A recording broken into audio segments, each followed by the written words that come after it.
പെരിയ കേസിൽ എന്താകും ശിക്ഷാവിധി എന്ന നാട് ആകാംക്ഷപൂർവ്വം കാത്തിരിക്കുന്ന മണിക്കൂറുകളാണ്. കാസർഗോഡ് പെരിയയിലാണ് യൂത്ത് കോൺഗ്രസ് പ്രവർത്തകരായ കൃപേഷും ശരത്ലാലും കൊല്ലപ്പെട്ട കേസിൽ ശിക്ഷാവിധി പ്രഖ്യാപനം അല്പസമയത്തിനാണ് ഉണ്ടാവാൻ പോകുന്നത്. കേസിൽ 14 പ്രതികൾ കുറ്റക്കാരാണ് എന്ന് കോടതി കണ്ടെത്തിയിരുന്നു. 10 പ്രതികളെ കോടതി കുറ്റമുക്തരാക്കുന്ന സാഹചര്യമുണ്ടായി. മുൻ MLA KV കുഞ്ഞിരാമൻ ഉൾപ്പെടെ ആ പ്രതിപ്പട്ടികയിലുണ്ട്. 6 വർഷം നീണ്ട നിയമപോരാട്ടം, 20 മാസത്തോളം നീണ്ട വിചാരണയ്ക്ക് ശേഷം കേരളം ഈ ഇരട്ട കൊലപാതകം, ഒരുപക്ഷെ നേരത്തെ അരുൺ പൂപ്പറം പറഞ്ഞ പോലെ TP ചന്ദ്രശേഖരൻ കൊലപാതകത്തിന് ശേഷം നാട് വല്ലാതെ വേദനിച്ച ഈ ഇരട്ട കൊലപാതക കേസിൽ ഏറെ ഉറ്റുനോക്കി ഇരട്ട കൊലക്കേസ് വിധി വരുന്നത് 1 മുതൽ 8 വരെയുള്ള പ്രതികൾക്കെതിരെ തെളിഞ്ഞത് കൊലക്കുറ്റമാണ്. 10 പ്രതികളെ കുറ്റമുക്തരാക്കി. 1-ാം പ്രതി A പീതാംബരൻ ഉൾപ്പെടെ 10 പ്രതികൾക്കെതിരെ കൊലപാതകം, ഗൂഢാലോചന, നിയമവിരുദ്ധമായി സംഘം ചേരൽ, കലാപം ഉണ്ടാക്കൽ, തടഞ്ഞുവെക്കൽ എന്നീ കുറ്റങ്ങളടക്കം കണ്ടെത്തിയത്. വധശിക്ഷ നൽകണമെന്നുള്ളതാണ് പ്രോസിക്യൂഷന്റെ ആവശ്യം. വധശിക്ഷ എന്നുള്ള അങ്ങേയറ്റം ദ ഫൈനൽ ഒരു പണിഷ്മെന്റിന് കോടതി മുതിരുമോ എന്നുള്ളതാണ് കാത്തിരുന്നത് കാണാം. അതോ ജീവപര്യന്തം പോലുള്ള ഇരട്ട ജീവപര്യന്തം പോലെയുള്ള ഇതിലേക്ക് എത്തുമോ എന്നറിയണം. പക്ഷെ എന്തായാലും 1 മുതൽ 8 വരെയുള്ള പ്രതികൾക്ക് കിട്ടാൻ പോകുന്ന ഏതാണ്ട് ഒരേ ശിക്ഷ തന്നെയാണ് എന്നുള്ളതാണ് ഈ കേസിലെ പ്രത്യേകത. അല്പസമയം മുൻപാണ് ഈ പ്രതികളെ ഇവിടെ കോടതിയിലേക്ക് എത്തിച്ചത്. പ്രതികൾക്ക് പറയാനുള്ളത് കേൾക്കുകയാണ് കോടതി. പരമാവധി ശിക്ഷാ ഇളവ് എന്തായാലും ശിക്ഷിക്കപ്പെടുമെന്ന കാര്യം ഉറപ്പാകുമ്പോൾ കിട്ടാവുന്നതിൽ പരമാവധി ശിക്ഷാ ഇളവ് എന്ന തരത്തിൽ പ്രതികൾ അവരുടെ ആവശ്യങ്ങൾ ഉന്നയിക്കുകയാണ്. നേരത്തെയും കോടതിയിൽ അവരുടെ പ്രാരാബ്ദങ്ങൾ, കുടുംബ പ്രാരാബ്ദങ്ങൾ നോക്കാനുള്ള കാര്യങ്ങൾ ഒക്കെ പറഞ്ഞുകൊണ്ട് പ്രതികൾ പറഞ്ഞിരുന്നു. അതൊരിക്കൽ കൂടി ഒരാവർത്തി കൂടി കോടതി മുറിക്കുള്ളിൽ ഇപ്പോൾ പറഞ്ഞുകൊണ്ടിരിക്കുകയാണ് പ്രതികൾ. അരുൺ പൂപ്പറമ്പ കല്ലോട്ട് കൊലപാതകം നടന്ന സ്ഥലത്ത് ചേരുന്നുണ്ട്. അരുൺ, എന്തായാലും ഈ ശിക്ഷാവിധിയോടുകൂടി ഈ കേസിന്റെ വ്യവഹാരം തീർന്നു എന്ന് കരുതുക വയ്യ. രണ്ടുപേരും മേൽക്കോടതികളിലേക്ക് പോകാൻ പോകുന്നുണ്ട്. അത് ശിക്ഷാവിധി 10 പേരെ വെറുതെ വിട്ട തീരുമാനത്തിൽ അരുൺ പാറക്കലാണ് ഇരുന്നത്. അരുൺ, കല്യോട്ടെ സ്മൃതി മണ്ഡപത്തിൽ നിൽക്കുമ്പോൾ എന്താണ് വീട്ടുകാരുടെ തുടർ നീക്കങ്ങൾ എന്നറിയാൻ കഴിയുന്നുണ്ടോ അരുൺ?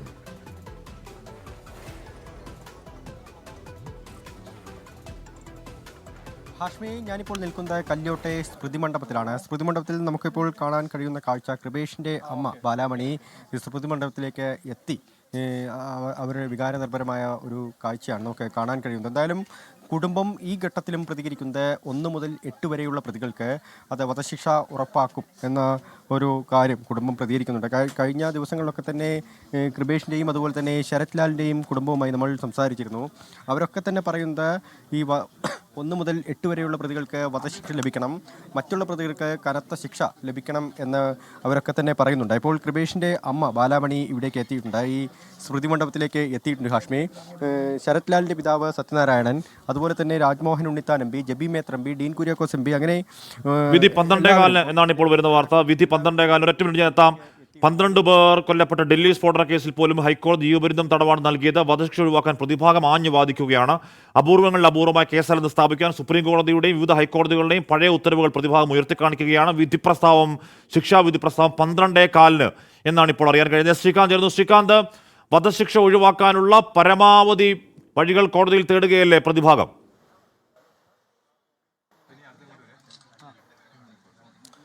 ഹാഷ്മി, അക്കാര്യത്തിൽ ഒരു സംശയവും വേണ്ട. പെരിയയിൽ 2 യുവാക്കളെ നിഷ്ഠൂരമായി കൊലപ്പെടുത്തിയ സംഭവത്തിൽ വധശിക്ഷ ഒഴിവാക്കിയെടുക്കാൻ പ്രതിഭാഗം അക്ഷീണ പ്രയത്നം നടത്തുകയാണ് കോടതി മുറിയിൽ. ഇപ്പോൾ ആ കാഴ്ചയാണ് കോടതി മുറിയിൽ നമുക്ക് കാണാൻ സാധിക്കുന്നത്. ഇപ്പോൾ പ്രോസിക്യൂഷൻ ആവശ്യപ്പെടുന്ന ഒരേ ഒരു ആവശ്യമെന്ന് പറയുന്നത് ഈ പ്രതികൾക്ക് വധശിക്ഷ നൽകണം എന്നുള്ളതാണ്. ആ വധശിക്ഷയിൽ നിന്നും എങ്ങനെയും പുറത്തു കടക്കുക, അതാണ് ഇപ്പോൾ പ്രതിഭാഗം നടത്തിക്കൊണ്ടിരിക്കുന്നത്. അവർ പറയുന്നത് ഈ സാക്ഷിമൊഴികൾ സംശയാതീതമല്ല എന്നൊരു വാദം മുന്നോട്ട് വയ്ക്കുന്നുണ്ട്. ചില സംശയങ്ങൾ തങ്ങൾക്ക് ഇപ്പോഴുമുണ്ട് എന്ന് ഈ പ്രതിഭാഗം മുന്നോട്ട് വയ്ക്കുന്നു. പല സാക്ഷിമൊഴികളിലും പിന്നീട് വൈരുദ്ധ്യം കണ്ടെത്തിയിട്ടുണ്ട് എന്ന് പ്രതിഭാഗം പറയുകയും ചെയ്യുന്നു. 13 പേർ കൊല്ലപ്പെട്ട ഡൽഹി സ്ഫോടന കേസിൽ പോലും ഹൈക്കോടതി ജീവപര്യന്തം തടവ് മാത്രമാണ് നൽകിയത് എന്നിപ്പോൾ പ്രതിഭാഗം കോടതി മുമ്പാകെ പറയുകയും ചെയ്യുന്നുണ്ട്. വധശിക്ഷ എങ്ങനെയും ഒഴിവാക്കുക, അതാണ് ഇപ്പോൾ ഈ പ്രതിഭാഗം കോടതി മുൻപാകെ ഇത്തരം വാദങ്ങൾ ഉയർത്തിക്കൊണ്ട് ചെയ്യാൻ ഉദ്ദേശിക്കുന്നത്. അപൂർവങ്ങളിൽ അപൂർവമായ കേസല്ലെന്ന് സ്ഥാപിക്കാൻ സുപ്രീം കോടതിയുടെയും വിവിധ ഹൈക്കോടതികളുടെയും പഴയ ഉത്തരവുകൾ ഉയർത്തിക്കൊണ്ടാണ് പ്രതിഭാഗം പ്രതിരോധം തീർക്കുന്നത്. അതേസമയം ഇതിൽ കൗതുകകരമായി തോന്നുന്ന ഒരു കാര്യം കൂടി പറയണം. മുൻ MLA KV കുഞ്ഞിരാമന് പ്രായമായ അമ്മയുണ്ട് എന്നൊരു വാദം കൂടി ഇപ്പോൾ KV കുഞ്ഞിരാമൻ മുന്നോട്ട് വയ്ക്കുന്നു. അതായത് തനിക്ക് ജയിലിലേക്ക് പോകുന്നത് ഒഴിവാക്കാൻ, ഇരുമ്പഴിക്കുള്ളിലാകുന്നത് ഒഴിവാക്കാൻ KV കുഞ്ഞിരാമൻ ഇപ്പോൾ കോടതി മുറിയിൽ ഉയർത്തുന്ന വാദം പ്രായമായ അമ്മയുണ്ട്, അമ്മയെ താൻ നോക്കേണ്ടതുണ്ട് എന്നുള്ളതാണ്. ശിക്ഷയിന്മേലുള്ള വാദം പൂർത്തിയായിരിക്കുന്നു. 12:15 കോടതി വിധി പറയും.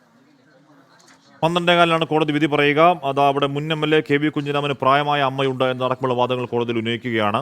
കോടതിയിൽ KV കുഞ്ഞിരാമൻ ആ വാദം ഉന്നയിക്കുന്ന അതേ സമയത്ത് തന്നെയാണ് കൃപേഷിന്റെ അമ്മ ബാലാമണിയും സഹോദരി കൃപയും ഇപ്പോൾ ജീവനോടെ ഇല്ലാത്ത കൃപേഷിന്റെ സ്മൃതി മണ്ഡപത്തിന് മുന്നിൽ കണ്ണീരോടെ നിൽക്കുന്ന കാഴ്ച കൂടി കേരളത്തിന് കാണേണ്ടി വരുന്നത്. അങ്ങേറ്റം വേദനാജനകമായ കാഴ്ച തന്നെയാണ് ഈ പുത്രദുഃഖം എന്നൊക്കെ പറയുന്ന അങ്ങേറ്റം വേദന ഉണ്ടാക്കുന്ന കാഴ്ച. അതും അത്രത്തോളം നിഷ്ഠൂരമായി കൊലപാതകം ചെയ്യപ്പെട്ട ഒരു മകന്റെ അമ്മ അവിടെ നിൽക്കുന്നുണ്ട്. മറ്റൊരമ്മയെ പറ്റിയുള്ള വാദം കോടതിയിൽ കേൾക്കുന്നുമുണ്ട്.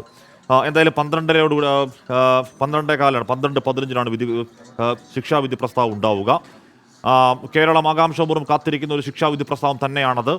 ഈ പ്രതികൾ 1 മുതൽ 8 വരെയുള്ള പ്രതികൾക്ക് വധശിക്ഷ നൽകണം എന്ന കാര്യത്തിൽ പ്രോസിക്യൂഷൻ ഉറച്ചു നിൽക്കുന്ന പശ്ചാത്തലത്തിലാണ് ആ വധശിക്ഷ ഏതു വിധേനയും ഒഴിവാക്കിയെടുക്കാനുള്ള പ്രതിഭാഗത്തിന്റെ തീവ്രമായ ആലോചനകൾ കോടതി മുറിക്കുള്ളിൽ, അല്ലെങ്കിൽ പ്രതിഭാഗത്തിന്റെ തീവ്രമായ വാദങ്ങൾ, ശക്തമായ വാദം ഉന്നയിക്കുകയാണ്. നമ്മൾ നേരത്തെ പറയുന്നത് പോലെ ഒരു ഘട്ടത്തിൽ പ്രതികളുടെ വാദം കോടതി കേട്ട് പൂർത്തിയാക്കിയതാണ്. അതിനുശേഷം രണ്ടാമതും കുറച്ചുകൂടി കാര്യങ്ങൾ പറയാനുണ്ട് എന്ന് കോടതിയോട് ആവശ്യപ്പെട്ടുകൊണ്ട് കോടതിയിൽ കേൾക്കണം. അപ്പോൾ എത്രയും ഫ്രാൻറ്റിക്കായി ഈ പറയുന്ന വധശിക്ഷ ഉണ്ടാവുകയാണെങ്കിൽ അത് ഒഴിവാക്കിയെടുക്കുക എന്നുള്ളതാണ് അവരുടെ നിയമപരമായ സ്ട്രാറ്റജി എന്ന് തോന്നുന്നു. അതിന് പറയുന്ന വാദങ്ങൾ ഇതൊക്കെയാണ്. 13 പേർ കൊല്ലപ്പെട്ട ഡൽഹി സ്ഫോടന കേസിൽ പോലും ഹൈക്കോടതി ജീവപര്യന്തം തടവാണ് നൽകിയത്. വധശിക്ഷ ഒഴിവാക്കാൻ പ്രതിഭാഗത്തിന്റെ വാദമാണ്. എസ് വിജയകുമാർ കുറിച്ചിരുന്നു. വിജയകുമാർ, അപൂർവങ്ങളിൽ അപൂർവമായ കേസല്ല എന്ന് സ്ഥാപിക്കാൻ സുപ്രീം കോടതിയുടെയും പഴയ വിവിധ ഹൈക്കോടതികളുടെയും പഴയ ഉത്തരവുകൾ പ്രതിഭാഗം ഉയർത്തുകയാണ്. ഏത് വിധേനയും ഈ വധശിക്ഷ ഒന്ന് ഒഴിവാക്കിയെടുക്കുക എന്നതല്ല ഇന്ന് കോടതിയിൽ പ്രതികളെടുക്കുന്ന നിയമപരമായ സ്ട്രാറ്റജി. വിജയകുമാർ. ഹാഷ്മി, ഇതിൽ ഒരു അപൂർവങ്ങളിൽ അപൂർവമായ ഒരു കേസാണോ എന്നത് കോടതിക്ക് മുന്നിൽ വിലയിരുത്താൻ കോടതിക്ക് ഒരു പരിശോധനാ സംവിധാനമുണ്ട്, ഒരു പരിശോധനാ രീതിയുണ്ട്.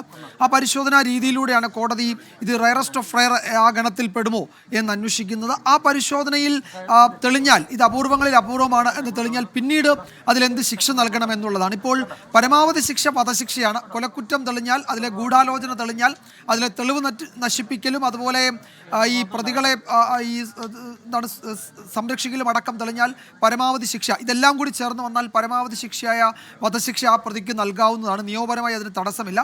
പക്ഷേ നമുക്കറിയാം, നമ്മളുടെ പല കോടതികളും ഈ വധശിക്ഷ എന്നതിനോട് താത്വികമായ വിയോജിപ്പ് പ്രകടിപ്പിക്കുന്ന രീതി നമ്മൾ കണ്ടിട്ടുണ്ട്. അത്തരം കേസുകളിൽ ഈ വധശിക്ഷ ഒഴിവാക്കിയാലും അതിന് സമാനമായ ഇപ്പോൾ ദീർഘകാലം പരോളില്ലാതെ 33 വർഷം തടവ് അല്ലെങ്കിൽ 40 വർഷം തടവ്, ചില പോക്സോ കേസുകളിലൊക്കെ 80-100 വർഷം വരെ കഠിന തടവ് പരോള് പോലും ഇല്ലാതെ വിധിച്ചത് നമ്മളുടെ സമീപകാലങ്ങളിലുണ്ട്.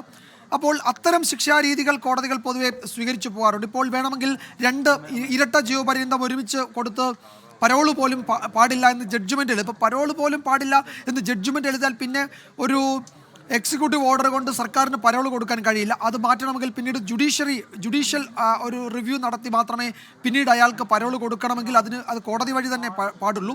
അപ്പോൾ അതുകൊണ്ട് ആ നിലയിൽ ചില ക്ലോസ് ഒക്കെ വെച്ച് കോടതികൾ ഈ പ്രതി ഒരിക്കലും പുറത്തേക്ക് ഇറങ്ങാത്ത മട്ടിൽ ചില നടപടികൾ, ചില വിധികൾ എഴുതുന്നുണ്ട്. സമീപകാലങ്ങളിലൊക്കെ നമ്മൾ കണ്ടതാണ്.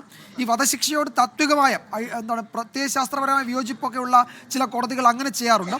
അതുകൊണ്ട് ഇപ്പോൾ പരമാവധി ശിക്ഷ വധശിക്ഷ ഈ നൽകണമെങ്കിൽ ഇവിടെ 8 പ്രതികൾ ഒരേ കുറ്റം ചെയ്തവരാണ്, അവർക്ക് മുഴുവൻ നൽകണം.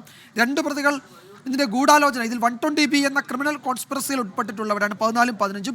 ഈ ക്രിമിനൽ കോൺസ്പിറസി 120B ഇന്ത്യൻ ശിക്ഷാ നിയമത്തിലെ അതിനൊരു പ്രത്യേകതയുള്ളത്, ഈ മെയിൻ, അതായത് പ്രധാന കുറ്റം, ഒരാളെ കൊന്നു എന്ന കുറ്റം ചെയ്ത അതേ ആൾക്ക് ഈ 120B, അതായത് കുറ്റത്തിന് ഗൂഢാലോചന നടത്തിയ അതേ ശിക്ഷ അവർക്കും കിട്ടാം. അതായത് ഇപ്പോൾ ഇതിൽ 8 പ്രതികൾക്ക് ജീവപര്യന്തം കൊടുത്താൽ ഈ 2 പ്രതികൾക്കും ആ ജീവപര്യന്തത്തിന് അർഹതയുണ്ട്. അപ്പോൾ അങ്ങനെ നോക്കുമ്പോൾ ഏതാണ്ട് 10 പ്രതികൾ ഒരേ ശിക്ഷ അർഹിക്കുന്നവരാണ്. അതുകൊണ്ട് അത്രയും ആളുകൾക്ക് പരമാവധി ശിക്ഷയായ ക്യാപിറ്റൽ പണിഷ്മെൻറ്റ് നൽകാൻ കോടതി തയ്യാറാകുമോ എന്നതൊക്കെയാണ് നമ്മൾ ഇനി പരിശോധിക്കേണ്ടത്. കോടതിയുടെ വിവേചനാധികാരമാണ്. പറയാനുള്ളത് പ്രോസിക്യൂഷനും പ്രതിഭാഗവും കോടതിയിൽ പറഞ്ഞാൽ പിന്നീട് വിചാരണ കോടതി അതിന്മേലൊരു തീരുമാനമെടുക്കുകയാണ് പതിവ്. ഇതിപ്പോൾ നമ്മളുടെ മുന്നിൽ പല കേസുകളുണ്ട്. ഇപ്പോൾ ഈ പ്രതിഭാഗം അഭിഭാഷകൻ ചൂണ്ടിക്കാട്ടുന്ന കേസുകളുണ്ട്. ഒപ്പം റയറസ്റ്റ് ഓഫ് റയർ എന്ന് തെളിഞ്ഞ കേസുകളിൽ നിരവധി പേരെ ഒരുമിച്ച് ക്യാപിറ്റൽ പണിഷ്മെൻറ്റിന് വിധിച്ച കേസുകളും നമ്മളുടെ മുന്നിലുണ്ട്. അപ്പോൾ അതിന് കോടതികൾക്ക് മറ്റു തടസ്സമൊന്നുമില്ല. ഇപ്പോൾ ഒരാളെ വളരെ ക്രൂരമായി നിഷ്ഠൂരമായി കൊല ചെയ്തു. ആ കൊല ചെയ്യപ്പെട്ടവരുടെ പ്രായം ഒരു പ്രധാനപ്പെട്ട ഘടകമാണ്. അത് എന്താണ് ഒരു പ്രൈം ഏജ് എന്ന കോടതി ഭാഷയിൽ പറയാവുന്ന പ്രൈം ഏജിൽ പെട്ട 2 ചെറുപ്പക്കാരാണ് മരിച്ചത്. അവരുടെ സ്വഭാവം, അവർ നല്ല മനുഷ്യർ എന്ന എല്ലാ ഗണത്തിലും പെടുത്താവുന്നവരാണ്. നാട്ടിലെ പൊതുപ്രവർത്തനത്തിൽ നാട്ടിലെ എല്ലാ പൊതുപരിപാടികളിലും അവർ പങ്കെടുക്കുന്നവരാണ്. അതുപോലെ സാമൂഹ്യ പ്രവർത്തനങ്ങളിൽ സജീവമാണ്. അങ്ങനെ ഉള്ള രണ്ട് പ്രൈം ഏജിൽപ്പെട്ട രണ്ട് ചെറുപ്പക്കാരാണ്. അതായത് ഈ രാജ്യത്തിൻ്റെ അസറ്റ് എന്ന് നമുക്ക് പറയാവുന്ന നല്ല ചെറുപ്പക്കാർ, ഈ രാജ്യത്തിന് വേണ്ടി പലതരത്തിൽ ജോലി ചെയ്യാൻ ശേഷിയുള്ള നല്ല നല്ല നല്ല മിടുക്കന്മാരായ രണ്ട് ചെറുപ്പക്കാരെന്ന് പറയാവുന്ന സ്വഭാവത്തിലുള്ള രണ്ടു പേരാണ് ഇവിടെ നിഷ്ഠൂരമായി കൊല ചെയ്യപ്പെട്ടിട്ടുള്ളത്. അപ്പം ആ രണ്ടുപേരെ ഇല്ലാതാക്കിയ ഗൂഢാലോചനയും ആ രണ്ടുപേരെ ഇല്ലാതാക്കിയ ആ കുറ്റകൃത്യവും അത് രണ്ടുമാണ് ഇവിടെ തെളിയിക്കപ്പെട്ടിട്ടുള്ളത്. അതുകൊണ്ട് ഇത് റയറസ്റ്റ് ഓഫ് റയർ എന്ന ഗണത്തിൽ പെടുത്തുന്നതിന് കോടതിക്ക് തടസ്സമൊന്നും ഉണ്ടാവില്ല. കോടതിയുടെ വിവേചനാധികാരമാണ്. 1 മുതൽ 8 വരെ പ്രതികളായ A Peethambaran, Saji C George, K M Suresh, K Anilkumar, Gijin R Sreerag, A Ashwin, Subeesh, 10-ാം പ്രതി ടി രഞ്ജിത്ത്, 15-ാം പ്രതി എ സുരേന്ദ്രൻ എന്നിവർക്കെതിരാണ് ജീവപര്യന്തം മുതൽ വധശിക്ഷ വരെ കിട്ടാവുന്ന കൊലക്കുറ്റമടക്കമുള്ള ഗുരുതര വകുപ്പുകൾ കോടതി ചുമത്തിയിട്ടുള്ളത്. അത് ചെയ്യരുത്, മാത്രമല്ല ഞങ്ങൾക്ക് തരുന്നത് മിനിമം ശിക്ഷയാവണം എന്ന ആവശ്യം കൂടി പ്രതിഭാഗം കോടതിയിൽ ഉന്നയിക്കുകയാണ്. പരമാവധി ശിക്ഷ നൽകുകയരുത്, തരികയാണെങ്കിൽ തരുന്ന മിനിമം ശിക്ഷ മതി എന്ന് പ്രതിഭാഗം കോടതിയിൽ പറയുകയാണ്. കോടതി അത് മുഖവിലേക്ക് എടുക്കുമ്പോൾ അല്പസമയത്തിനകം തന്നെ അറിയാൻ കഴിയും. 12 കൂടിയാണ് ശിക്ഷാവിധി പ്രഖ്യാപനം. കേരളം കാത്തിരിക്കുന്ന ശിക്ഷാവിധി പ്രഖ്യാപനം ഉണ്ടാവുക.